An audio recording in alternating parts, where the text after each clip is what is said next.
Sejam todos muito bem-vindos a mais esse módulo do Vocatio, nosso primeiro módulo no ano de 2022, e a gente está extremamente feliz pela oportunidade que Deus nos dá de receber vocês, de receber o Osmar, a Isabelle, e continuar a refletir e buscar aprofundar essa integração entre a fé, o trabalho, a nossa vida na cultura, maneira como a formação de Cristo em nós deve estar integrada e enraizada e frutificando em todas as áreas da vida.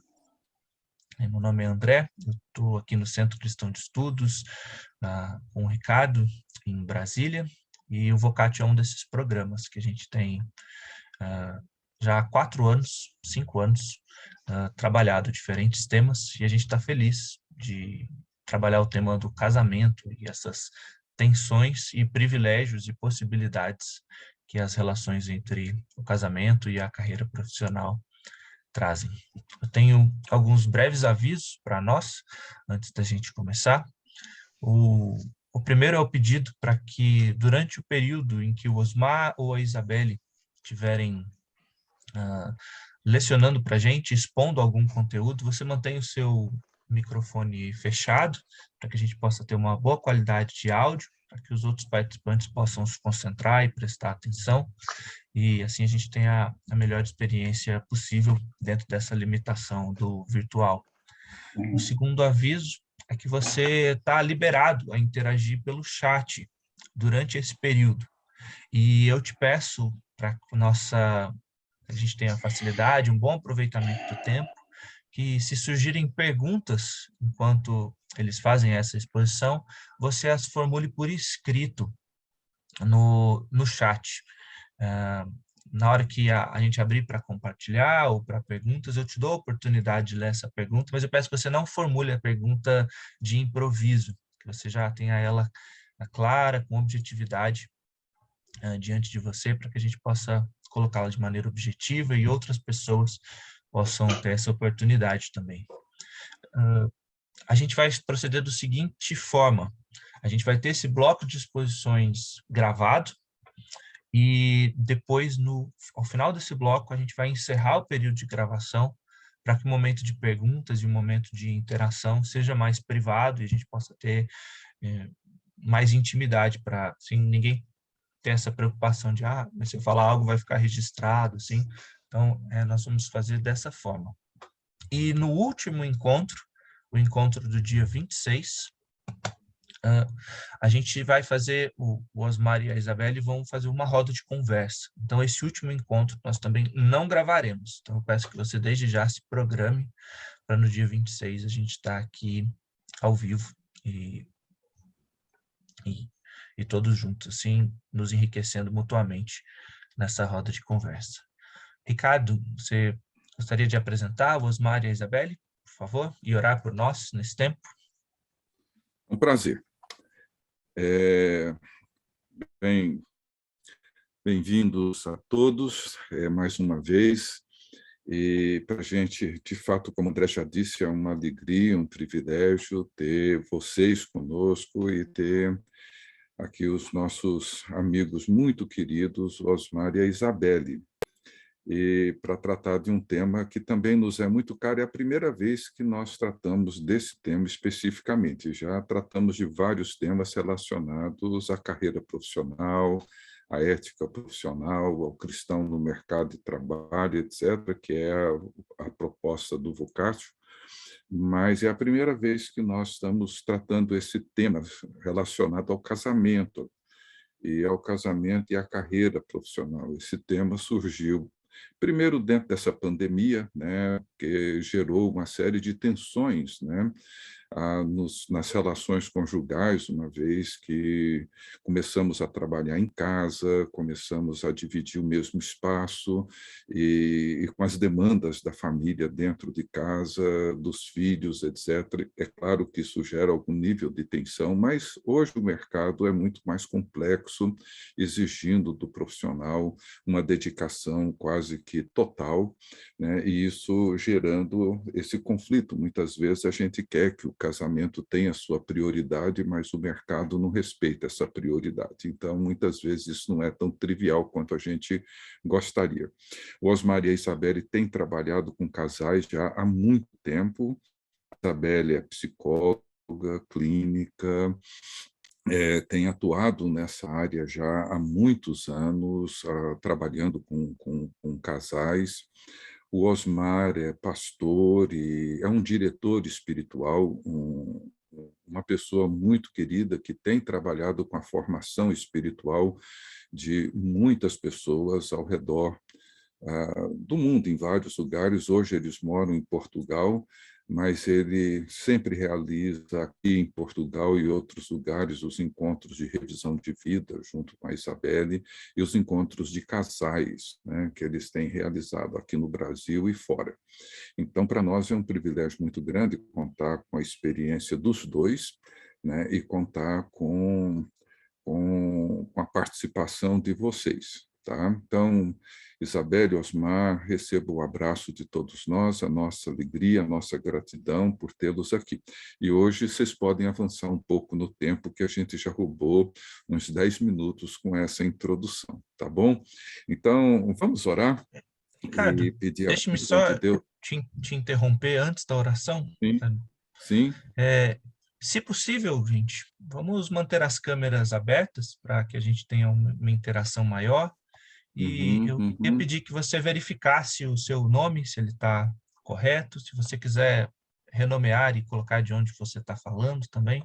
Se você tiver acompanhado, por favor, coloque o nome da pessoa que está com você também, para que a gente busque ser o mais pessoal possível. Era só esse o recado. Perdão, Ricardo. Obrigado. Não, tranquilo. Foi uma boa lembrança.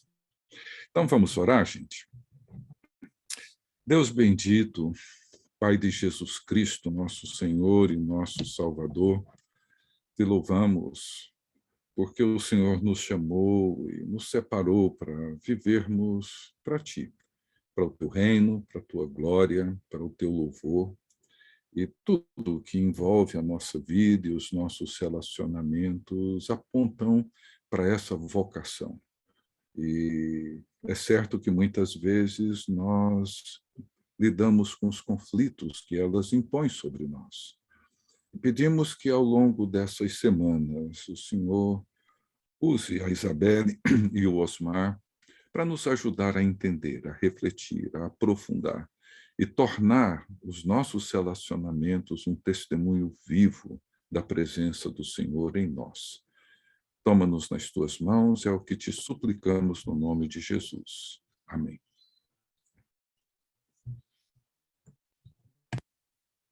Amém. Bom dia a todos e a todas. Um grande prazer e alegria estar com vocês nessa manhã. Antes de eu começar a falar mais teologicamente, eu gostaria de fazer uma afirmação aqui que é importante, que é o ambiente cultural e ideológico que a gente vive. E qual o efeito disso sobre a família? Na realidade, para o marxismo, a família é um acidente histórico, surge com a propriedade privada. Ou seja, a família é um empecilho para o partido e para o Estado. Pois é uma célula que se reproduz, que produz materialmente para si, que divide solidariamente, que acumula, que faz poupança, que deseja ter bens próprios. É a minha terra, a minha família.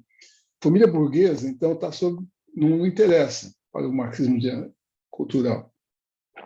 Mas também, para o capitalismo, a família é um empecilho ao consumo, porque uma família estruturada, pai, mãe, filho, morando na mesma casa, consome pouco. Mas se essa família se separa, pais separados, filhos carentes vão consumir muito mais, e também a família precisa de duas casas, tudo precisa duplicar por 2. Então, não interessa. Isso significa que a família está sob um ataque com o objetivo de destruí-la, um ataque que vem de 2 polos ideológicos extremos. Não precisa entender isso primeiro. Não interessa, nem para a esquerda, nem para a direita, uma família estruturada com pai, mãe, filhos em casa. E então, essa crise moral com o desaparecimento da família, com essa coisa muito contra a família, tem a ver com isso. São os dois lados têm interesse nessa crise moral e que a família desapareça porque eles vão lucrar com isso. Então, isso é importante que a gente saiba. Agora, para a teologia, a família é um projeto divino, um dom, um mistério e uma esperança. A família tem origem em Deus.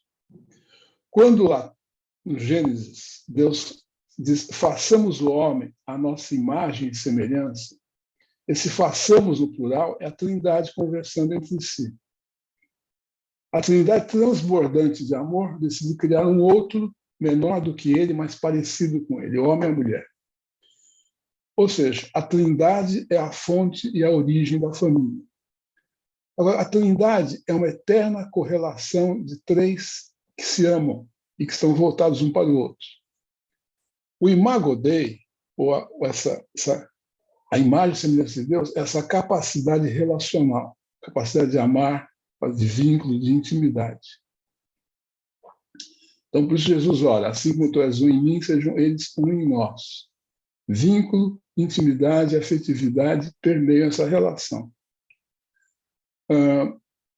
O pecado tem origem no núcleo familiar. Adão e Eva cobrem a sua nudez, são expulsos do Éden e Caim mata Abel.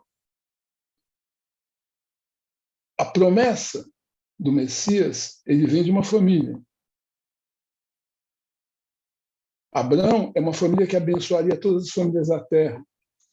Deuteronômio 6, a ordem de transmissão dos valores é através da família. Ou seja, o que aconteceu no Jardim do Éden foi que Deus criou o homem. No sexto dia, a última criação de Deus é a mulher. Ele faz o homem dormir, o homem acorda e vê a mulher e ele canta o primeiro cântico das Escrituras. Essa é finalmente osso dos meus ossos e carne da minha carne, chamarei a varoa. Em seguida, Deus cessa a criação e vem passear com o homem e a mulher no jardim.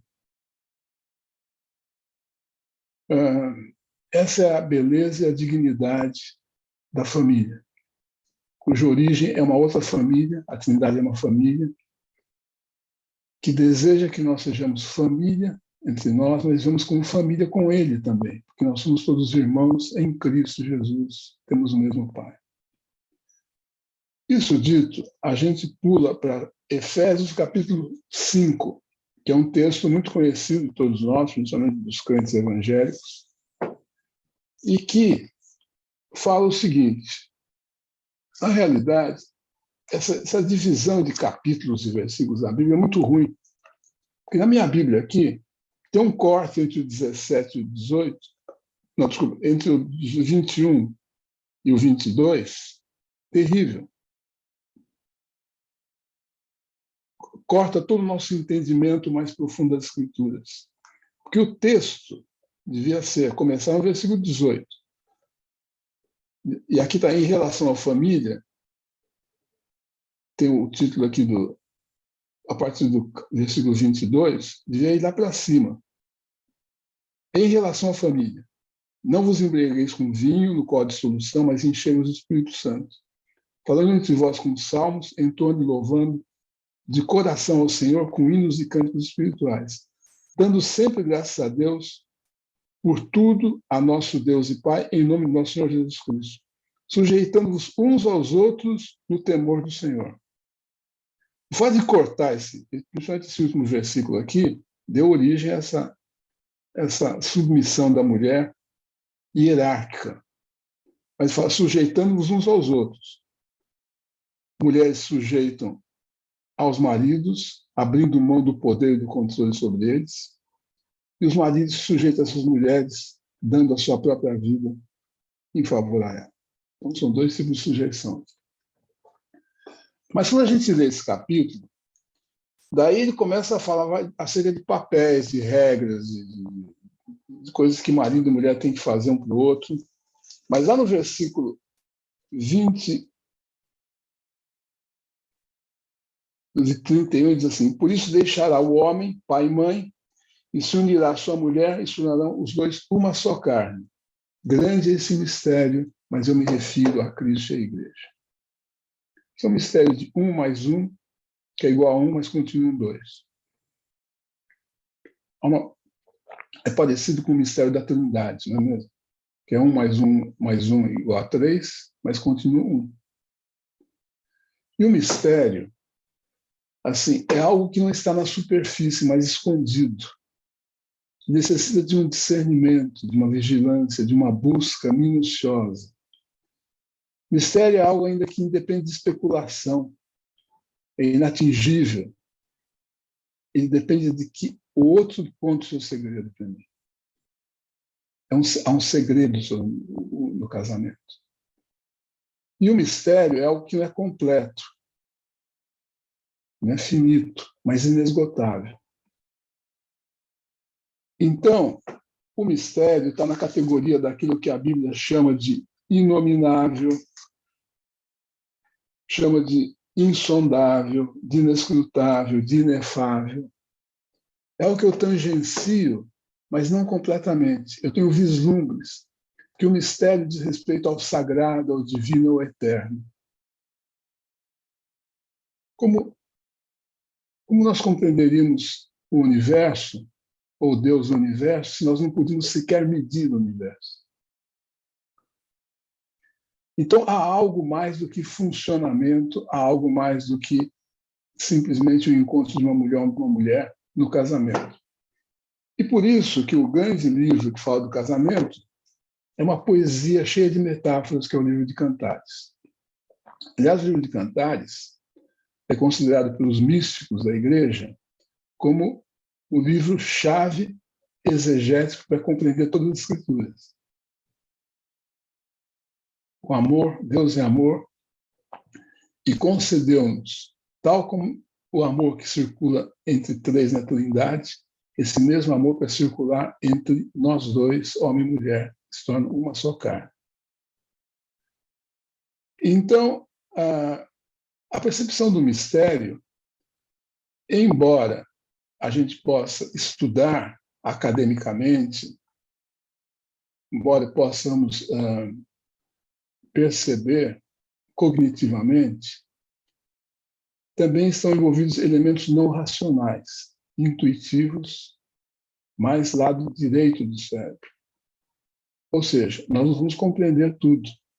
E diante do mistério, a nossa resposta é extasiamento, é emaravilhamento, é suspiro, é uma experiência imediata e reproduzível, com a beleza, com o sublime, e nós, então, simplesmente nos quedamos pasmos, estupefados, diante daquilo que é tão infinitamente maior do que a gente, que nós não temos palavras para descrever. O casamento está inserido nessa categoria do mistério.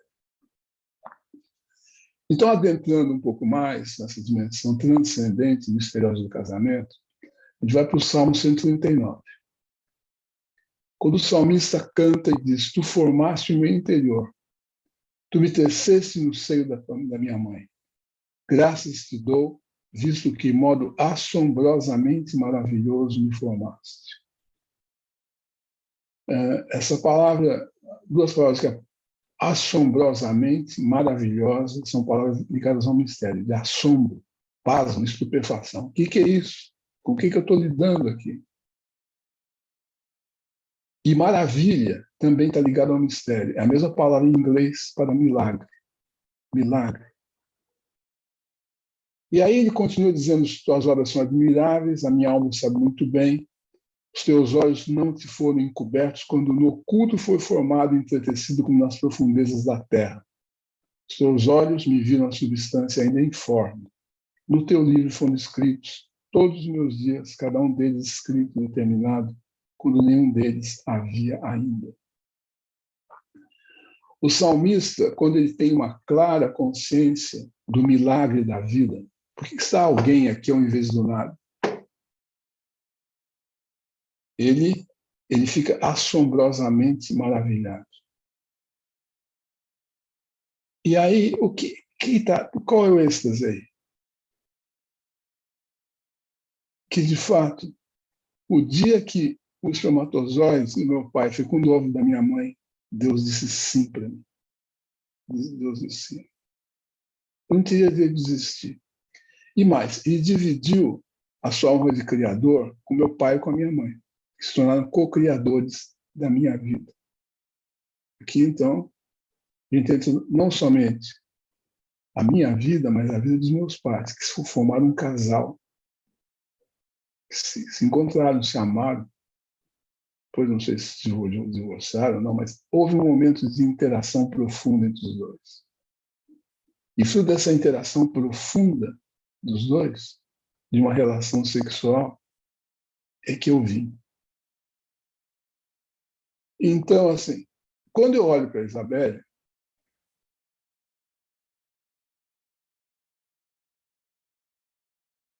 a resposta está assombrosamente maravilhada. Porque Deus a criou do nada.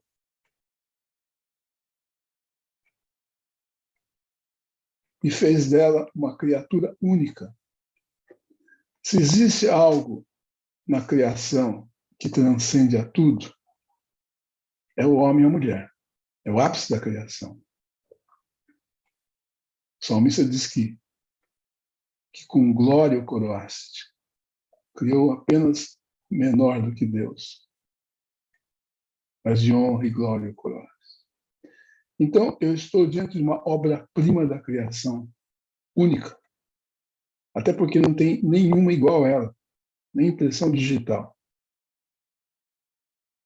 Então, eu preciso resgatar essa dimensão do assombro diante do outro, como criada a imagem e semelhança de Deus. E mais, se tornou o templo do Espírito Santo, morada de Deus. Então, o começo de tudo é estar maravilhado pelo mistério de existirmos, mas também maravilhado pelo mistério da existência do outro. A resposta é: graças te dou, Senhor, as tuas obras são admiráveis e quão preciosas para mim são os meus pensamentos. Ou seja, gratidão, adoração, temor, reverência, diante do mistério que o Provérbios coloca nesses termos aqui, Provérbios 30, deixa eu abrir minha Bíblia aqui rapidinho. Devia ter deixado já preparado.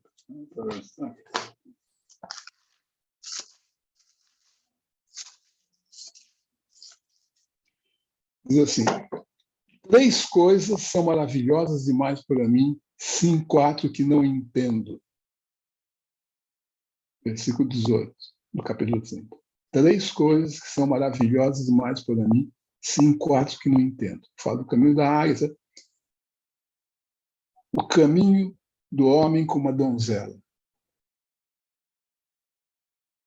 Maravilhoso demais para mim, não entendo. Ou seja, se nós a gente está falando aqui de coisas que são muito parecidas com o temor.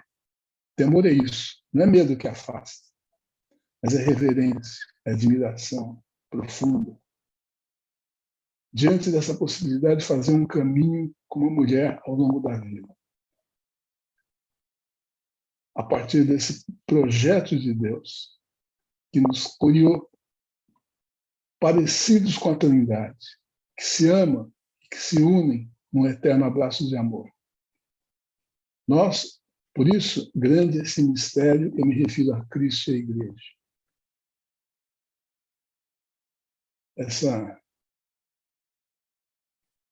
Então, o autor de Cantares percebe isso. Quando ele diz: os teus lábios são como um fio de escarlate, teu falar é doce, tua fronte é como um pedaço de romã entre as tuas tranças. Ele canta. A beleza da mulher, a beleza da sua mulher, a beleza não está em prédios, não está em cores, está no ser humano. A beleza última. Contemplar a beleza. E a mulher responde: o teu pescoço é como a torre de Davi. edificada para pendurar armas. 1000 escudos pendem dela, todos bloqueios valorosos. Desculpa, é ainda o homem falando. A mulher que diz assim: os teus olhos são como 2 pombas, junto às correntes das águas, lavadas em leite, postos em gás. Ou seja, porque a gente não compreende o mistério, a gente lê a Bíblia linearmente, teologicamente e racionalmente. No entanto, 2/3 da Bíblia é poesia, metáfora, parábolas, símbolos, alegorias. É uma outra linguagem. Falta muita poesia nos nossos casamentos. Os casamentos são funcionais. Não tem poesia, não tem mistério. E sem essa percepção, a gente edifica igreja, templos com colunas de marfim. Não. Então, meus queridos, o casamento é um mistério. Minha esposa é um mistério. É alguém a quem Deus olhou favoravelmente no momento da fecundação, óvulo da mãe fecundado pelo pai. É um milagre da criação de Deus, um dom, um presente, um tempo do Espírito Santo. Daí, diante da Isabelle, esse temor, essa gratidão, eu estar maravilhosamente, assombradamente diante desse milagre. Sem isso, fica só o funcionamento, a parte funcional, que tem que fazer, o que tem que fazer, como fazer. Não tem suspiros, não tem assombro, não tem extasiamento, não tem temor, não tem estupefação. Todas essas categorias mais suspirantes do coração do homem não existem. É tudo muito racional. Falta poesia. Então, se no casamento cada um é uma criação única de Deus, por isso nós damos graças, cada um é um presente e um dom para o outro. Como isso de tudo, é estar maravilhado pelo milagre, pelo dom, pelo mistério do nosso casamento e pelo mistério do outro, que toma a forma de um corpo sagrado, templo do Espírito Santo, e que eu preciso cuidar muito bem.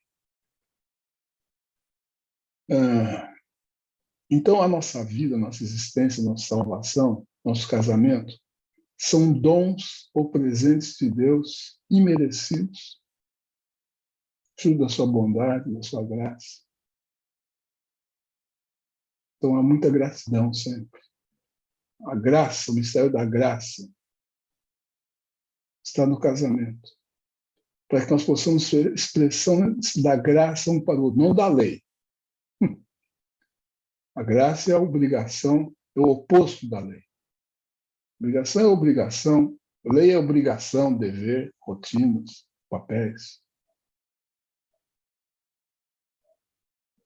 E, no entanto, nós somos treinados desde criança para viver numa sociedade na base do mérito, do merecimento. Eu amo quando o outro merece. Se não é dente por dente, olho por olho. Não.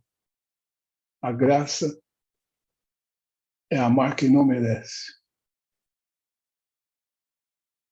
A graça é amar sem volta. A graça é esse amor que não exige retribuição. Então, no mistério da graça, nós somos também misteriosamente graças de Deus um para o outro no casamento e não expressões da lei. Então, no casamento, a gente aprende a desfrutar o sentido da graça e refleti-la um para o outro. Podemos estar maravilhados, cheios de gratidão pelo milagre, pelo mistério da vida e por um corpo que Deus nos deu e que nele ele habita. Então, Isabel e eu, de vez em quando, que a gente sai desse esquema, fala assim, poxa, saudade, tem que ficar com saudades desse mistério. Esse mistério que permite uma cumplicidade sem palavras, de sentar no sofá, deitar a cabeça no ombro um do outro, pegar na mão e suspirar. E a gente está diante de um mistério intangível, algo que excede todo entendimento, algo que a palavra não descreve. E isso é um mistério da intimidade também.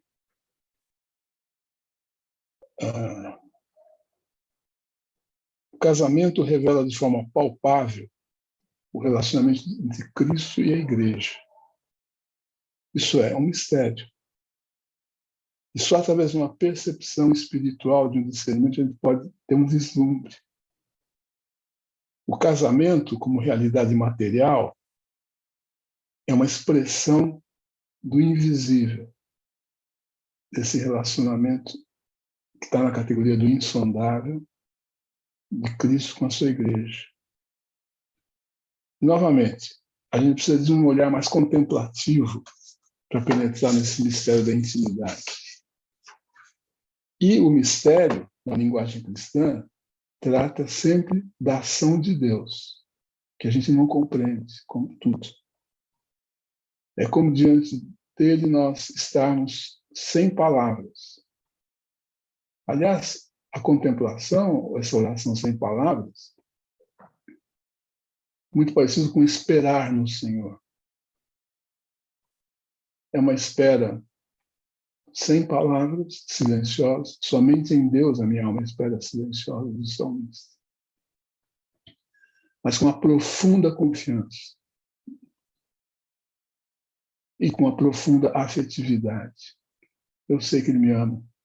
E eu sei também que o meu amor por ele, pela Isabel, é sempre uma pálida resposta do grande amor com que eu fui amado. É muito amor.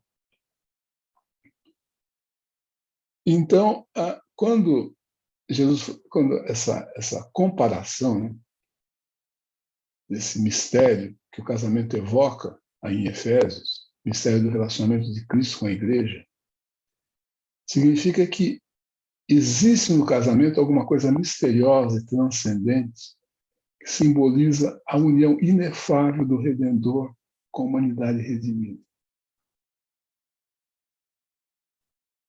E isso não é um conceito paulino somente, porque em vários momentos do Antigo Testamento, o relacionamento de Deus, Yahvé, com o seu povo,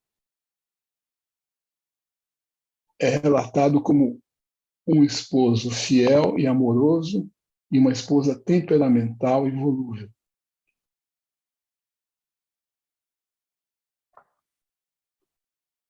Então, o labor do ágape é a realização progressiva de uma intimidade profunda e integral que eu nunca vou alcançar. Esse é o labor de um casamento. Ir em direção a um amor profundo, uma intimidade integral, misteriosa, sem fim, até o final das nossas vidas. Então, não é fácil. Não é fácil porque nós somos chamados a ser como Cristo, um caminho com Cristo até Cristo. Mas se um outro também é um dom, ou também é um fardo por causa do pecado. Então, há um labor aqui. É trabalhoso. Exige o mesmo esforço. E o esforço é entregar a vida para o outro. Foi o que Cristo fez. E estar pronto para morrer pelo outro. Ou seja, é sair de si, da dimensão profunda do pecado original, do egoísmo, do autocentrismo, do desejo de poder, para servir o outro. Então, quando nós experimentamos essa profunda comunhão com Deus, quando no silêncio da nossa alma apaziguada, nós desfrutamos da sua maravilhosa companhia, nós temos uma pequena percepção dessa intimidade, que nos é proposta também, tal qual a intimidade com Deus, no secreto, está nos proposta também termos homem e mulher no mistério do casamento.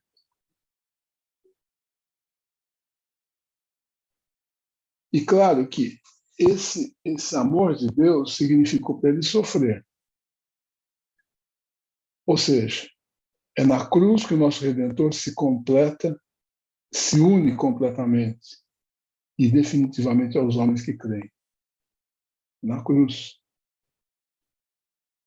Então, a analogia dessas bodas, inclusive para os católicos mais antigos, morrer significa contrair núpcias.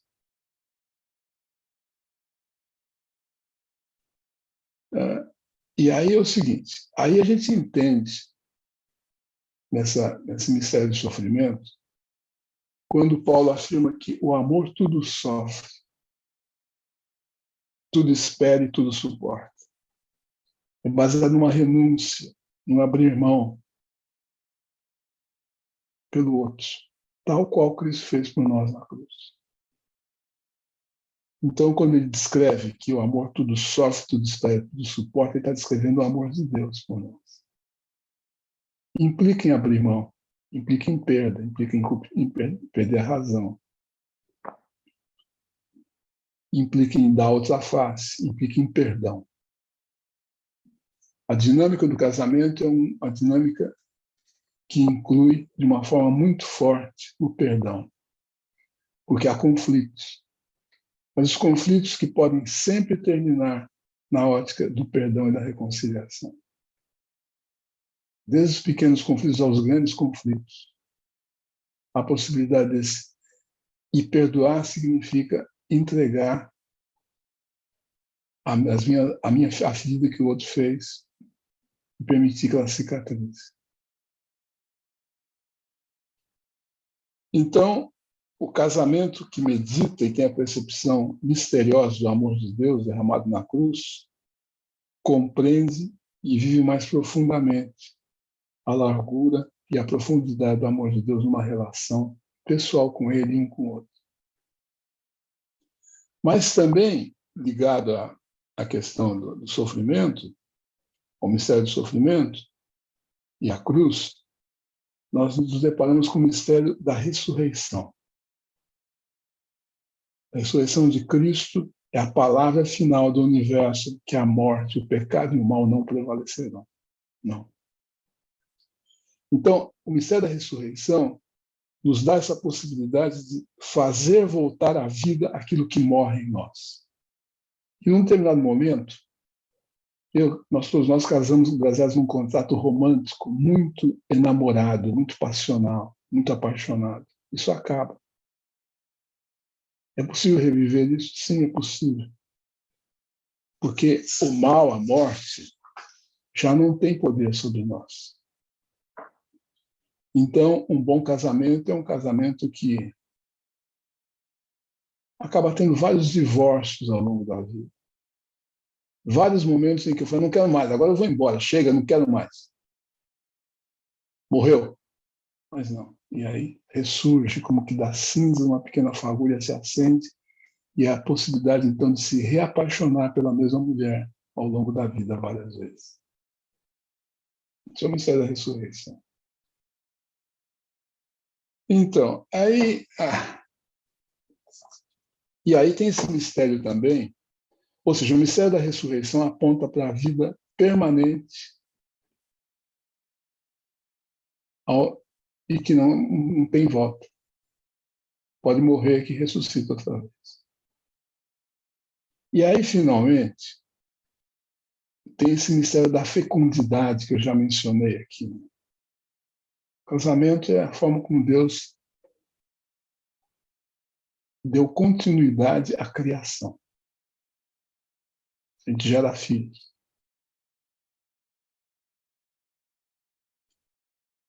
E fecundidade, gravidez, parto, cuidado com criança, maturidade para sair e reproduzir-se também, iniciando o mesmo ciclo novamente, é um sinal dessa imensa fecundidade de Cristo e a Igreja, que acolhe tanta gente,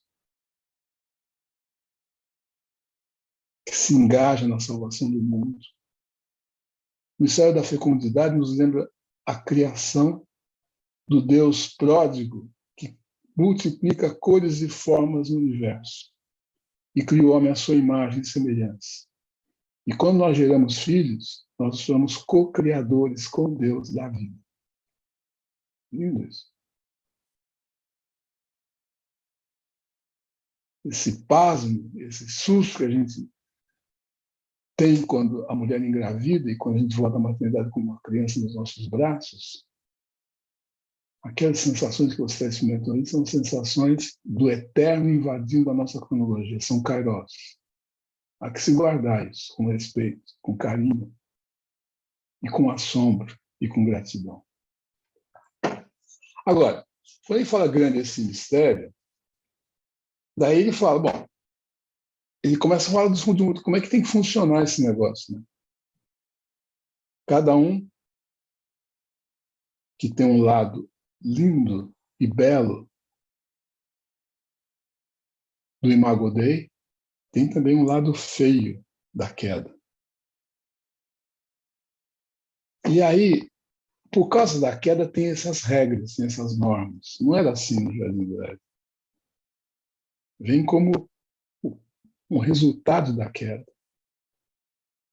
Essas dores de parto, essa submissão da mulher.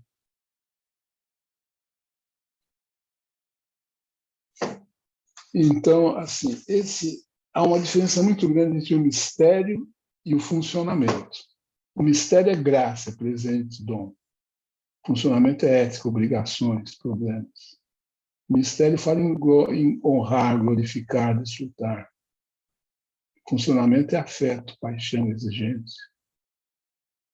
O mistério é linguagem subjetiva. Ouve, maravilha-se e faz poesia.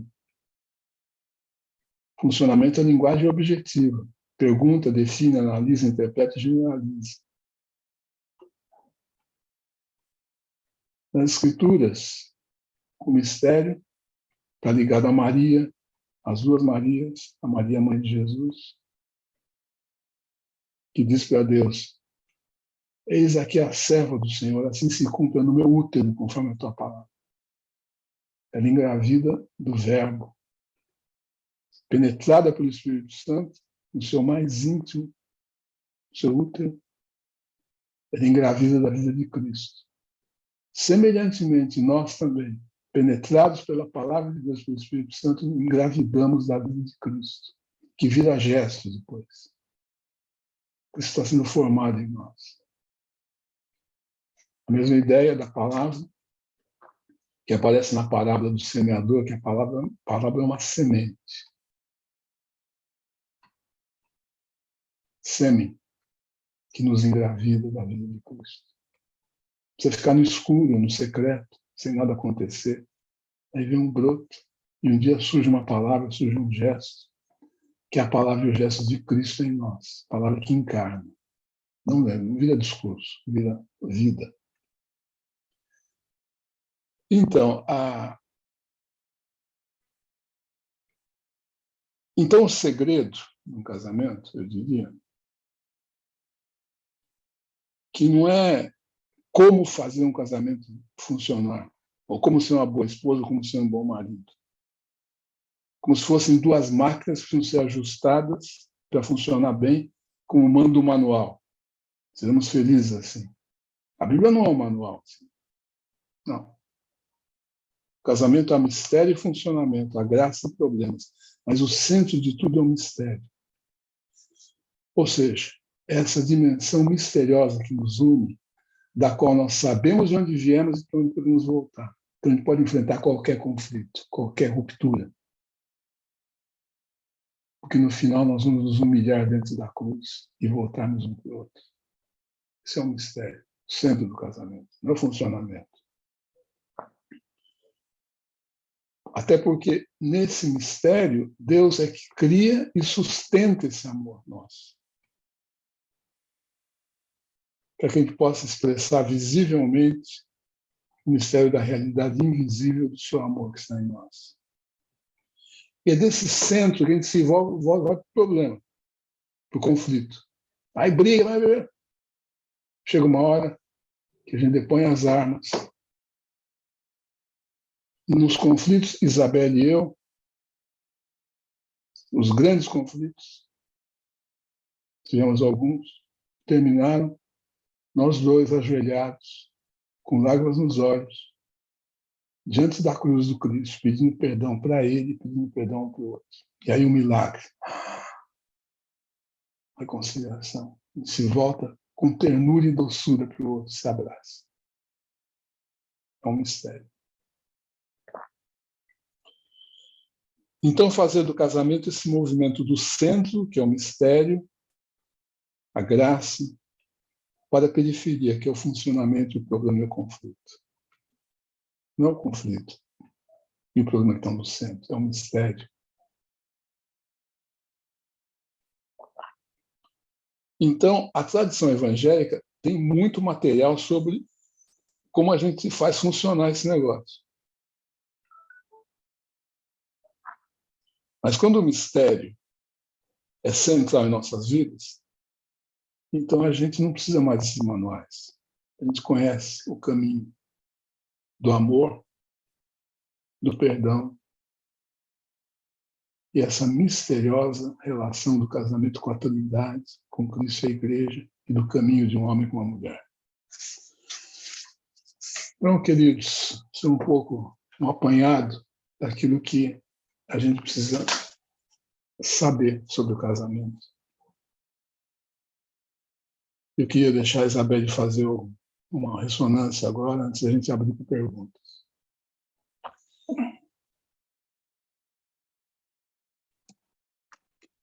Bem, é sempre bom ouvir de novo, né? E perceber esse caminho que a gente fez pela graça. Estamos com 45 anos de casados e, de fato, as reconciliações aconteceram aos pés da cruz. E esse mistério, né? Desse mistério de estar viva, eu existo porque Deus quis. O outro é também esse mistério, essa expressão do amor de Deus. Osmar é essa expressão do amor de Deus. Então, perceber essa presença de Deus no Osmar e aquilo que Deus está realizando na vida dele. Perceber esse crescimento, e deixar Deus falar também através da vida dele para mim, né? E esse vislumbrar juntos esse mistério, muitas vezes em silêncio e a percepção de que estamos diante de um Deus que nos acolhe como somos e que vai se revelando no caminho. Então, essa atitude de reverência em relação a Deus, de reverência em relação ao outro, acho que faz muita diferença, né, no caminho, porque essa coisa do respeito, né, de respeito, o outro não é alguém que eu vou moldar a minha imagem, o outro é presente de Deus, também tem fardo, mas ele foi criado por Deus e nisso posso ser, de certa forma, participante dessa obra de restauração que Deus está realizando nele e em mim. Então, essa possibilidade de ser participante desse projeto. E quando Osmar fala dessa fertilidade, acho que não é só fertilidade de gerar filhos, mas de se tornar fértil no sentido de ser luz, né? De ter uma casa aberta, de poder compartilhar e, de certa forma, deixar fluir esse amor em relação aos outros. Então, esse espaço da mesa, do acolhimento, de trocas, que é tão rico, porque nós não somos sozinhos, não é só o casal, né? Assim, é abrir-se, é abrir a tenda, é abrir o coração. Então, acho que o mistério ele nos ajuda, essa percepção do mistério nos ajuda a essa atitude de, como o Osmar falou, de confiança, de entrega, de perceber que esse chamado de amar, que é a essência da vida, é o nosso anseio mais profundo e o nosso desejo mais profundo de amar e ser amado, ele acontece na medida em que a gente se deixa amar por Deus e a gente deixa esse amor fluir, né? Então, é voltar a essa fonte, é amar, porque amar como Jesus fala, primeiro amar o outro como a si mesmo, que já é um primeiro grau, né? Vamos dizer assim, aprender a amar o outro a partir desse acolhimento de mim mesmo. Mas Jesus diz, novo mandamento vos dou, que vos amais como eu vos amei. Isso aí é impossível realizar sem o amor dele, né? Então, é uma forma de dizer assim, vocês só vão conseguir amar se vocês se deixarem amar por mim. Se vocês acolherem esse meu amor por vocês individualmente, né?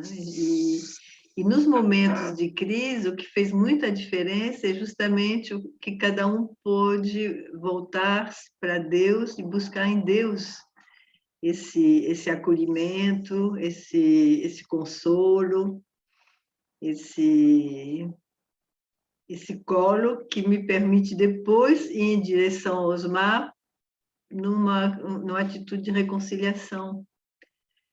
Então, é isso que quando o Osmar falou, eu sei de onde venho e para onde posso voltar, eu colo do Pai, né? E cada um individualmente. O outro não é responsável pela minha felicidade, pela minha serenidade, pelo meu... Sou eu em Deus, né? E isso só depende de mim, porque Deus está sempre de braços abertos. Então, esse convite para desfrutar dessa intimidade com Deus, que me permite ir ao encontro do Osmar, abaixando as minhas armas, né? E confiante, sabendo que, inclusive, mesmo no conflito, que é normal que aconteça, eu tenho esse recurso maravilhoso, que é o colo de Deus, saber que eu posso voltar para esse colo que me reabastece, que me restaura, que me renova, e que me capacita a amar novamente, a seguir o amor, a me abrir para o amor. Que eu posso abrir ou fechar o coração para o outro. Mas se eu fechar o coração para o outro, eu também fecho o coração para Deus. Então, assim, é realmente voltar essa fonte de amor inesgotável, esse mistério desse amor incondicional de Deus por mim, que não mereço. E à medida em que eu vou sendo reabastecida por esse amor, eu posso de novo deixar fluir, né? Então, que projeto maravilhoso! O casamento é um lugar maravilhoso para a gente aprender a amar. E à medida que a gente aprende a amar, a vida se torna cada vez melhor, né? Porque fazendo essa escolha por amor, pelo amor, a vida é um presente, né? Eu acho que é isso, a gente tem essas duas tendências em nós, pulsão de vida e pulsão de morte, e se a gente escolhe dar lugar a essa pulsão de vida, ao amor, a gente tem todo o recurso em Deus para fazer esse caminho.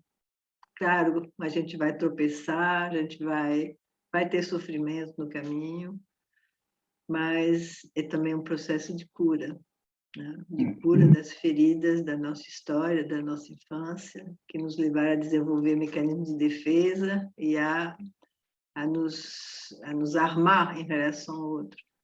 Mas é um processo, ao longo da vida, justamente de construir essa confiança que me leva a me desarmar para poder desfrutar desse mistério, né? Dessa união com o outro, que eu não preciso mais me defender, porque nós temos uma aliança que é maior do que as nossas picuinhas, né? Então é isso. Eu acho que a gente vai poder agora abrir, se bem que a gente falou que tem... Está na hora que eu tenho mais uma ressonância. Ok. São duas ressonâncias, aliás. A primeira é assim, o casamento é uma grande escola para aprender a amar. Ponto de partida da queda, nós nos chamamos desafeiçoados e egoístas. O casamento é o caminho para aprender a desconstruir, nos tornarmos amorosos e altruístas. Nisso ainda, eu diria que nesse aprendizado, a gente vai se tornar uma pessoa melhor e vai se tornar um cristão melhor. Porque se o evangelho acontecer na nossa vida, o primeiro beneficiado vai ser o nosso cônjuge. Óbvio. Porque se eu disser que amo a Deus e não amo a minha mulher, estou atritado com ela, João diz que eu sou um mentiroso. Porque como é que eu posso dizer que amo a Deus que eu não vejo e não consigo amar aquela pessoa mais próxima que eu vejo todo dia? Segundo o insight que eu diria também, que eu esqueci de dizer, é o seguinte: quando esse mistério de 1 mais 1 é igual a 1, mas continua um 2, ou seja, o teste sublime da unidade de amor, de se tornar um, e que quanto mais um eu sou com a Isabel, mais ela pode ser ela mesma, mais eu posso ser eu mesmo. Não há simbiose, não há absorção. Ao contrário, faz florescer toda a realidade daquilo que ela é, seus dons, seu caminho, sua formação. E não tem controle nenhum. Ela vai florescer, ela vai ser tudo que ela pode ser, sem que haja constrangimentos. Ou seja, o grande teste de ser um, quanto mais eu sou um, mais ela pode ser ela mesma, mais eu posso ser o mesmo. 2 originais. Ok, André, está com você. Nossa, muito obrigado, Osmar, Isabelle, pela exposição, pelas as reações, os ressoates também.